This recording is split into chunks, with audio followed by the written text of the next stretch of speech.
பொதுமக்களின் மனுக்கள் மீது உடனுக்குடன் தீர்வு. மேயர் ஜெகன் அலரும் எதிர்க்கட்சிகள்.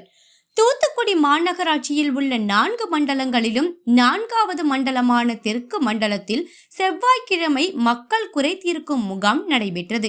இந்த முகாமில் உடனடியாக 6 நபர்களின் மனுக்கள் மீது தீர்வு காணப்பட்டது.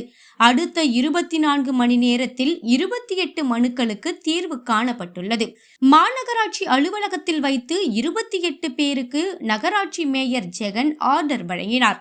இதில் பல வருடங்களாக மனுக்கள் மீது நடவடிக்கை எடுக்கப்படாமல் இருந்ததாக பொதுமக்கள் கூறினர்.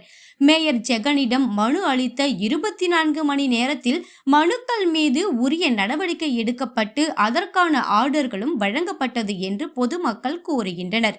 நிகழ்ச்சியில் மாநகராட்சி ஆணையர் மதுபாலன் மற்றும் அதிகாரிகள் கலந்து கொண்டனர். இன்னும் சில மாதங்களில் மாநகராட்சியில் நடத்தப்படும் குறை தீர்க்கப்படும் முகாம்களில் பொதுமக்கள் எந்த ஒரு புகாரும் இல்லை என்று கூறும் அளவிற்கு நகராட்சி செயல்பட்டு வருவதாக கூறப்படுகிறது. மேயர் ஜெகனின் இந்த அதிரடி நடவடிக்கையால் எதிர்க்கட்சிகள் கலக்கம் அடைந்துள்ளனர்.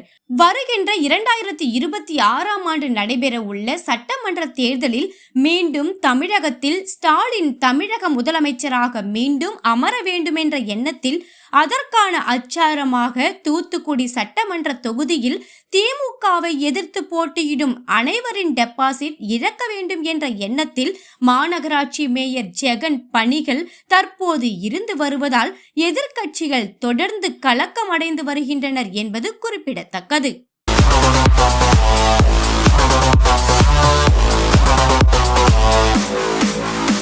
Yeah.